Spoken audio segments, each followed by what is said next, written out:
Welcome to Wanderlust and Wishes, the podcast where we explore the world one destination at a time. I'm Julie. And I'm Krystle.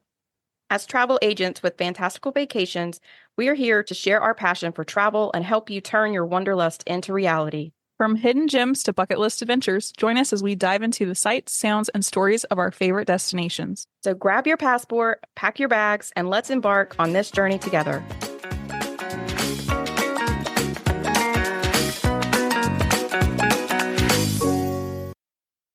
Hi, everybody. Welcome to episode 68 of Wanderlust and Witches. Today, we're going to talk about top tips for tackling Hollywood studios.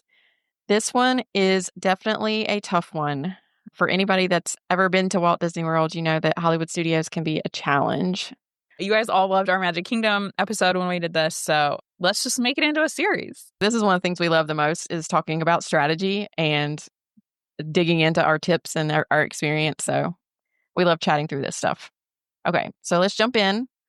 First, we're going to talk through rope drop and touring strategy and lightning lane. Those all kind of mesh together. So we're going to talk about those first. And disclaimer, I did ask my husband, he says he's not a Disney person, but I hear him watching TikToks with happily ever after going on. All lies, John. We've like, what Disney are you watching over there? Don't worry about it. But anyway, I asked him if he had any tips to share, and I thought he was just going to give me one or two, but he started with a whole list. So from a Disney dad, we have his sprinkled in here as well. Be on the lookout. All right. So I'm just going to ruffle some feathers off the bat and just say, start out with just buy the Rise of the Resistance individual lightning lane. Don't try and rope drop it. More often than not, it's not open at Park Open. And they don't tell you that until you get over there. And then if you don't care about the pre-shows, they've been testing a single rider, so it's not always open, but you could do it that way, and you'll just enter in the Stormtrooper room if you don't want to buy the individual lightning lane. But I'm just going to say spend the money, do it right, and just buy it. Agree. I completely agree with that. And individual lightning lane equals single pass lightning lane now. Oh my gosh. Does. It's changed like 85 times in the last couple of years. So just FYI, individual single pass is the same as single pass lightning lane. But yeah, I completely agree. Lightning lane is a must in Hollywood studios. There's just not enough rides, and that, the ones that are popular have very long waits, and they also get picked up quickly when you're doing your multi-pass or single pass lightning lane. So you want to have a strategy when it comes to that.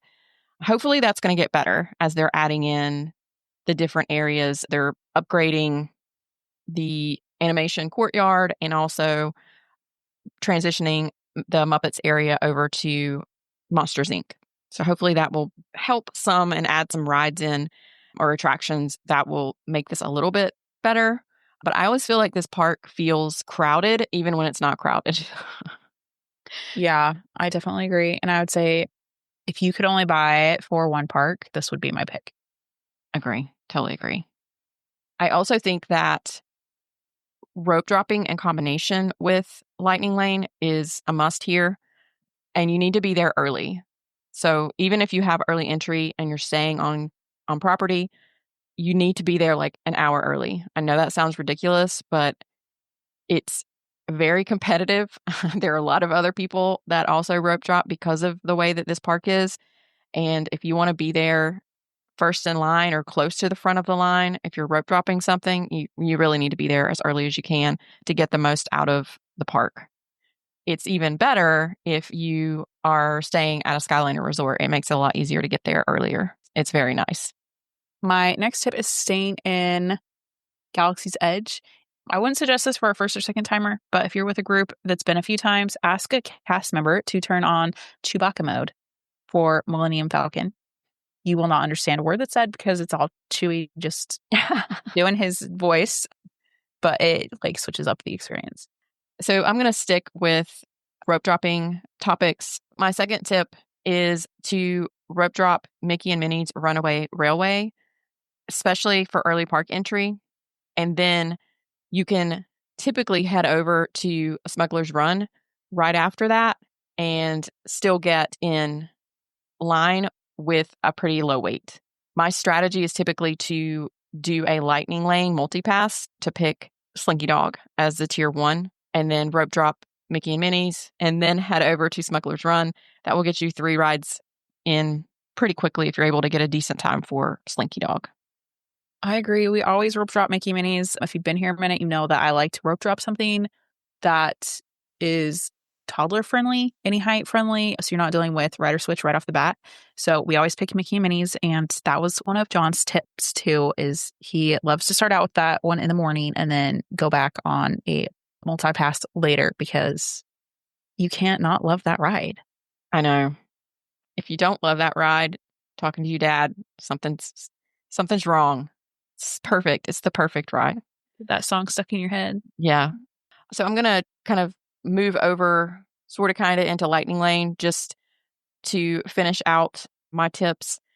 For Lightning Lane, like I mentioned, Lightning Lane multipass and single pass, definitely a must. I completely agree with Krystle that if you're going to do Rise of the Resistance, just get the single pass Lightning Lane, because sometimes when you do rope drop it, or even if you just decide you're not rope dropping it, but you're just going to wait in line, it goes down a lot. And if you have a single pass lightning lane and it goes down whenever you're supposed to have your lightning lane, you'll get one of those kind of freebie ones where they'll put it back onto your My Disney Experience account and you can use it whenever.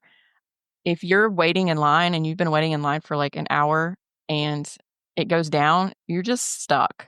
You either have to sit there and wait longer until it comes back up, or if you leave and try to come back later, it's just a mess. And I just don't want to deal with that. And for the most part, if we don't do a single pass lightning lane, then we just don't go over there, because I don't want to wait for 2 hours for something that might go down. It's just not worth it to me. In general, we'll try to get Slinky Dog as our tier 1. Slinky Dog is like getting tickets for a Taylor Swift concert. You got to get in there and you got to like early, like when it's time for you to choose, get in there and pick it.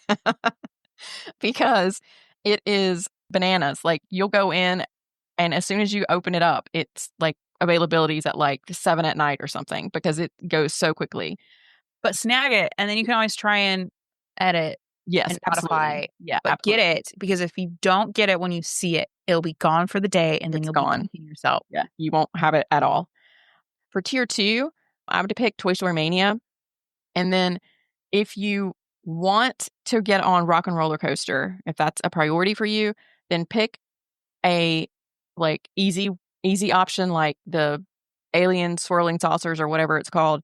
Get one of those that you know you can get almost immediately as soon as the park opens, so that you can use it and then immediately pick another tier 1. Because once you're in the park, you don't have the restrictions that you do when you're doing pre-selections. But if you don't care about Rock and Roller Coaster, then I would go ahead and do Tower of Terror as my second tier 2. It just kind of depends on what you want to do. But Rock and Roller Coaster is another one of those that the wait's going to be long all day, and it's not really going to get better until probably close to park close. So if you want to get on it, that's probably the strategy that I would use, is to kind of do the like bait and switch. I'm not looking forward to when this ride goes, when Rock and Roller Coaster goes down for the Muppets overlay, Yeah, it's going to be even because worse. it's going to be even worse. Yeah, Slinky Dog and the other tier 1s are going to be even harder to get. It's not really worth it to use lightning lanes on shows for the most part, and that goes really for any park.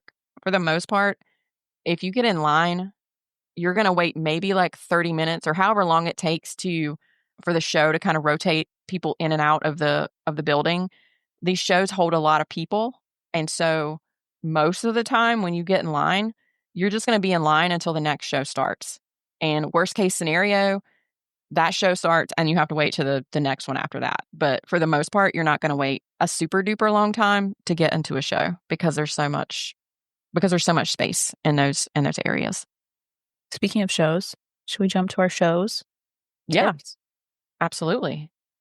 This, as we were just talking about, this park is very show heavy. They're great. They can just take a lot of time, and the schedules do not ever line up. So if the shows are something you like to do, keep a note of what runs when. Some are on the half hour, some are on the hour. And then a lot of them will end around dinner time, typically. There's a couple new ones in this park that we're seeing run until 8, but it's just because they're new. And once the newness wears off, they'll go to like dinner time. Yeah. So just to give you an idea, Villains is running every 40 minutes right now. Beauty and the Beast has only 5 shows and they start on the hour. For the first time in forever, the Frozen Sing Along is on the half hour all day, but they end at 6:30. Indiana Jones only has like 5 shows and they're every hour and 15, but there's a weird 2-hour gap in the afternoon. Little Mermaid is running every 40 minutes right now, and that one's going till 8, but just for the time being, I'm guessing by January that goes back to like Indian, like at 5 or 6. Yeah. So if you would like to watch more than one of those, just kind of keep in mind with your lightning lanes and if you can get from A to B and watch them because they never line up and it's annoying. Yeah, it's kind of weird the way that they staggered them out. And just as an FYI, Beauty and the Beast and Indiana Jones are both outside. The other shows are indoors and you'll be able to sit in the AC. Those 2 shows you still get to sit down, but you're still in the heat. Yes. They have fans, and I think, it makes it a little bit better, but it's still warm. They don't help You're waiting as for a that breeze. much. Yeah, you're like hoping and praying. There's a breeze coming through. Yeah, definitely not the same as sitting in air conditioning. So No. So speaking of AC, John's tips were Frozen is his favorite nap spot.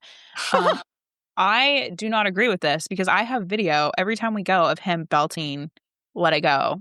oh, that's hilarious. He is a very good girl dad and plays right along with the Frozen stuff. So he says it's an app spot, but he sings along.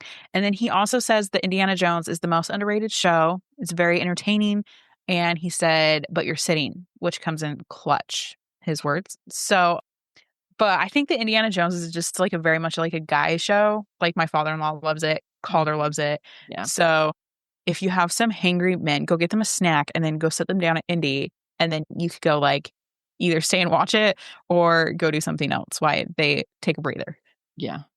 Yeah, I agree. I think this is definitely a guy friendly option just because it's Indiana Jones and it's also, it's like action. It's okay. I'm okay with it. It's not necessarily my favorite, but I don't like it as much because it's outside. I don't like to be sitting out in the heat. Moving on to food and dining. This park has a great option for dining package with Fantasmic. If you want to see Fantasmic, I would almost always just do a dining package with it.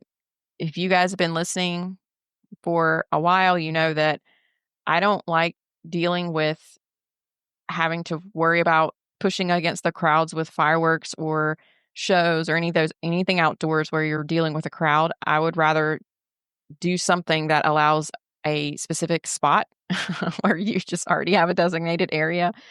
And so for me, this is just very easy, so much easier. We've done this with Hollywood and Vine, but there are also 4 other restaurants that offer the dining package: the 50s Primetime Cafe, Sci-Fi Dine-In Theater Restaurant, and the Hollywood Brown Derby. All of those offer the option for a dining package with Fantasmic. I would say that this park actually has lots of food options. Most of the quick service are hidden and like overlooked. So if you want to go and listen to our You Can Only Choose One for some highlights, we actually have 2 episodes. We have our Hollywood Studios quick service episode, which is 38. And You Can Only Choose One Hollywood Studios is 31. We'll link those in the show notes or dig through some menus because there's more than just chicken strips and theme park food. So if you want to go to Oga's Cantina, you definitely need a reservation. It's not required, but you're most likely not going to really get in easily if you don't have a reservation. I personally feel like this is a one and done spot. I feel like it's very small and crowded and I just feel rushed and I've just never felt like I could really enjoy the space because it's so crowded. They pack so many people in there and it's sometimes you don't, even with a reservation, you don't even get a seat. Sometimes you have to stand. And so it just wasn't enjoyable for me. I mean, and I love Star Wars. So I love like the premise behind it, but I don't like the way that it actually turned out whenever I've been there the last couple of times. But if you haven't been there and you are a Star Wars fan, I would definitely say to try it and get the reservation for it. If I don't ever go back there, I'm okay with it though. I've actually heard that from a lot of people that they're like, I did it. I don't ever need to go back, which is sad. But like, if it's not up to like Disney experience standards, then why pay the Disney menu prices? Yeah, it's too small. They needed a bigger spot. I mean, it's really small. All right. If you think you're going to eat the famous breakfast tachos, when you're on your way into the park in the morning, either standing in line or riding the bus or the Skyliner, put in your order. Mobile order ahead of time.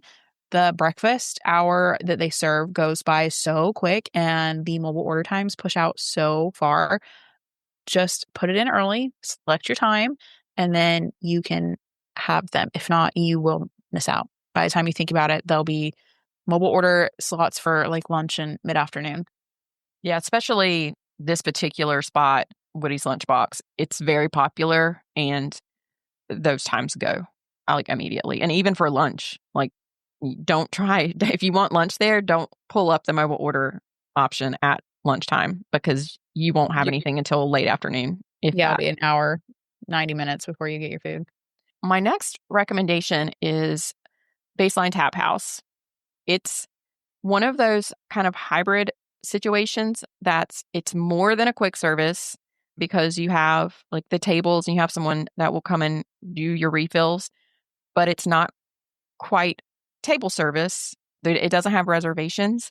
So you do need to kind of get there. If you want to go, you probably need to get there fairly early. But it has some great options. It has a charcuterie board, a German pretzel, and also has like flights of hard cider and beer. But it's really popular with agents with our agency. Everybody loves it. I really love ABC Commissary. There are lots of comfy chairs, like seating, and there's so much of it that you don't feel like you're rushed with seat lurkers like other places. And then there's Pebble Ice and Fountain Diet Coke that you can refill as long as you're in there. And it's a great spot to like fill your water bottles with Pebble Ice. So we always find ourselves over there. It's a great little, I feel like it's kind of hidden and overlooked a lot. Yeah. It's down like a dark alley. It's not really, but it's kind of like that because it's very shaded. It almost looks like it's like a cast member alley kind of space because of the Yeah. way that it is. It's just kind of weird.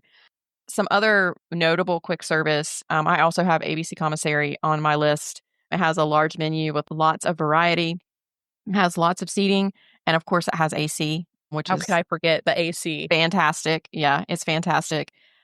Woody's Lunchbox for the tachos, and then Ronto Roasters for the Ronto Wrap. Both of those are outdoors.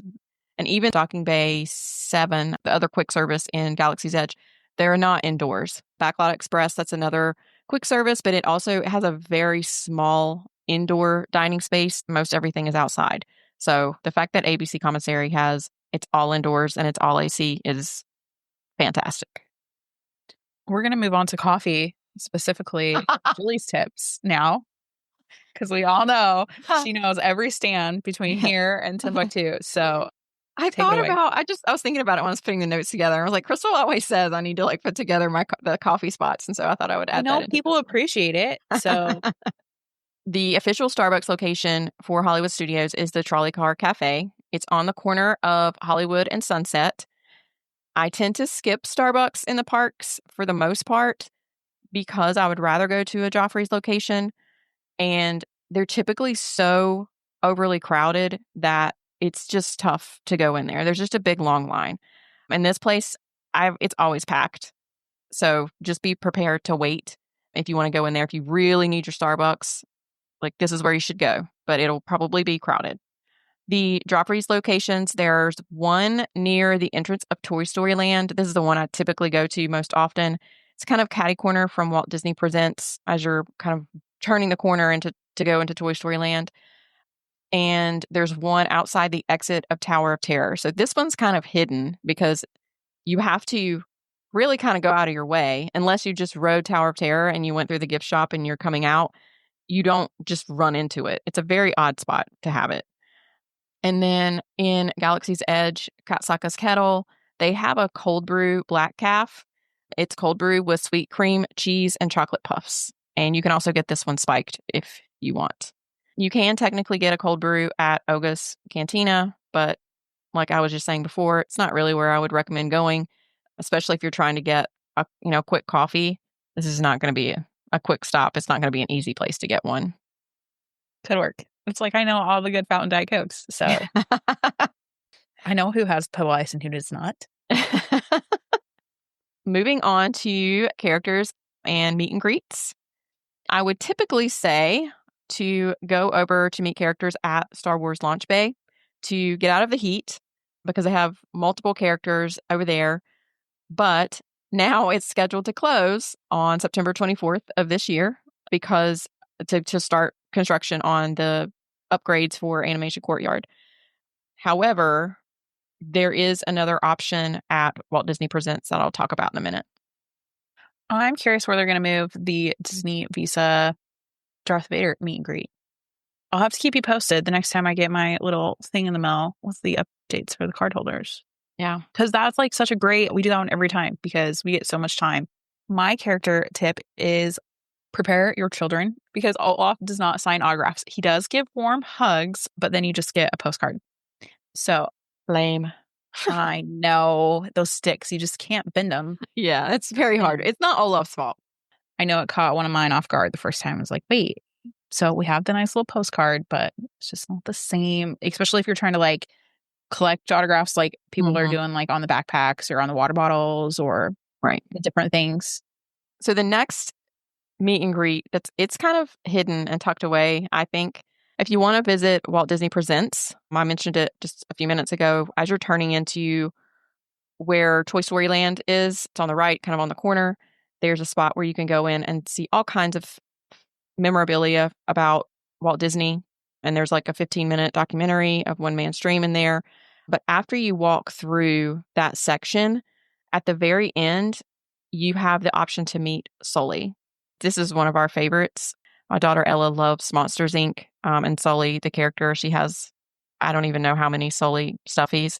So that's usually a place that we go. But it's not really obvious that he's there. Like we just kind of stumbled upon it one time when we happened to go through Walt Disney Presents.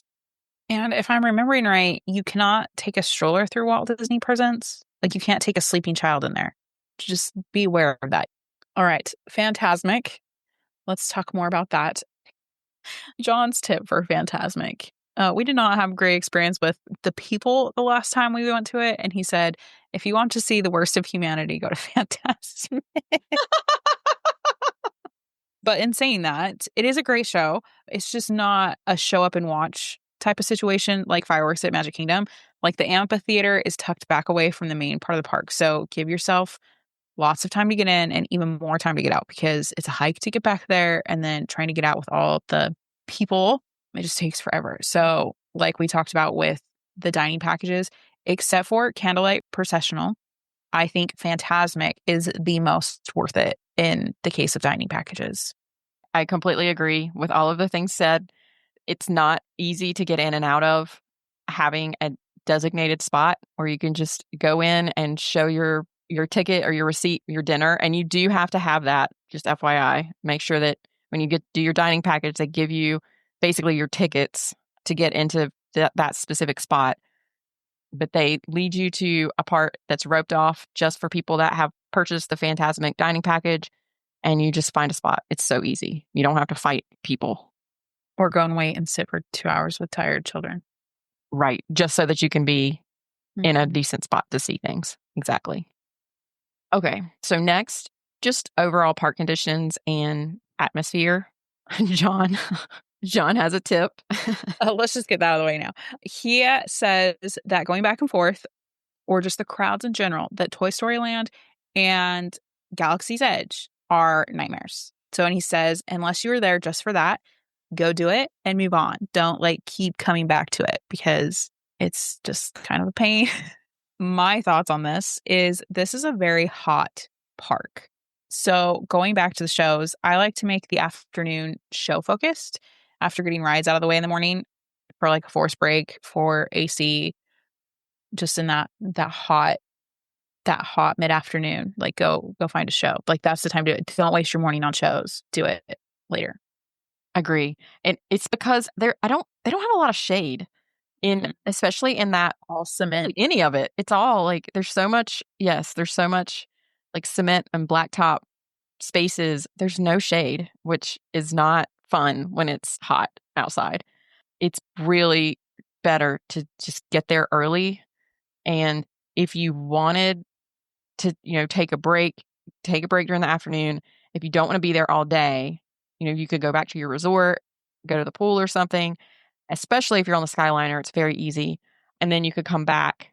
If you have like the Fantasmic dining package, you could come back and watch Fantasmic and maybe jump on a couple of rides when it's not quite as crowded and it's a little cooler after it's dark. Yes, for sure. Pack your patient pants. And I'm curious with all the changes coming to the park, what's that going to do with like layout? And there's going to be lots of walls. So just be prepared to pivot and uh don't get in any fights with anybody. Yeah, please don't. It's not worth it. You get kicked out for life. Like it's not worth it. You know what's interesting? I was looking on the app earlier, just when I'm doing my research, I like to look at the layout. If you pull it up where Muppets is supposed to be, they have trees. I'm like, I there's was not just gonna trees say, there. like Animal Kingdom right They now. just wiped it off the map. Like, Like half the park is trees, Animal Kingdom, because of Dino Land. They just right. tree over top of it. It's just funny that that's like what they do to fill in when that spot is not usable. They just toss some trees on the app and it's just hilarious. I was like, that's not trees. But anyway. All right, I think I have one last tip, and this is my toddler tip for the day. Unfortunately, this is probably the least friendly of the four as far as toddlers. There are only two any height rides right now. Then you jump to Alien Swirling Saucers at 32 inches, Millennium Falcon and Slinky at 38, and then everything else jumps to 40. So, just to give you a little perspective, I measured Reese, my little Reese, today because she has been super into Snow White the last couple weeks, and she's just randomly always singing hi ho, like on repeat. So, I was curious where she's at for Seven Dwarfs Mine Train. So, wrong park, but she turns 4 in December and is pretty tall for her age, and she was measuring like 39 and a half inches, just to give everybody an idea. So every trip prior to that she's ever done, she's ridden Mickey and Minnie's and Toy Story Mania, and then we've had to rider swap everything else. One trip she might have done Alien Swirling Saucers, but because there's not a lot of kid rides, that line is always so stupid long that like if she's sleeping or something, we just skip it because I don't want to wait for it, and it's not one of her jams. So if you were to skip a park, unless you're there for Toy Story and you have babies and toddlers, I might suggest this one. Like, unfortunately, unless you're there for Toy Story. But it's just hard because, especially if it's just like two parents and a toddler, you're not ever riding anything together all day. Go to Yeah. Magic Kingdom, go to Epcot even. There's so many Epcot that boat rides and any height rides that you can ride together where you're not doing that in this park. Unless you ride Mickey and Minnie's all day long over and over. Right. The other option is also the shows. I mean, you have 3 or 4 shows and 2 rides. You can get those done very quickly in the morning if that's all you're doing. If those are the things that you're focused on. This would be at most a half day park because of that. Reese is taller. You Mm-hmm. have someone that is either like average or even a shorty like my child because she's vertically challenged like me. It took her a while before she was tall enough to ride all the rides that she wanted to. It was like counting down to where she was at like the 48-inch mark so she could get most everything. Yeah. You And if know. they're 5 or 6, that's hard for them to sit and watch all day and not get to do much. Yeah. Yeah. And she was the one that wanted to ride everything. She's my roller coaster buddy that likes to ride those kinds of rides with me. Well, we hope that you enjoyed this episode. As I was saying, we love talking through this stuff. We would love to help you plan a trip and talk through this strategy specifically for your family. Some of these things are based, I mean, we typically say this, but a lot of these things are based on, my family or Krystle's family or our experiences, and we'll make sure that we adjust the planning to your family and what your family likes and what your family needs, and work through a strategy with you to make sure you get the most out of the parks. And if we could inconvenience you for 2 minutes, please, please, please, please leave us a review. We need some reviews to help push our little show out there. It tells the algorithm all the things we don't understand, but it truly helps us, and we love you forever for it. If you just please leave us a review. Thank you for listening, and we hope that you have a wonderful week. We'll talk to you next week. Bye.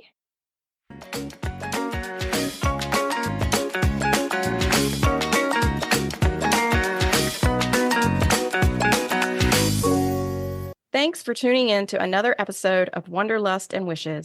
If you enjoyed today's episode, don't forget to subscribe and leave us a review on your favorite podcast platform.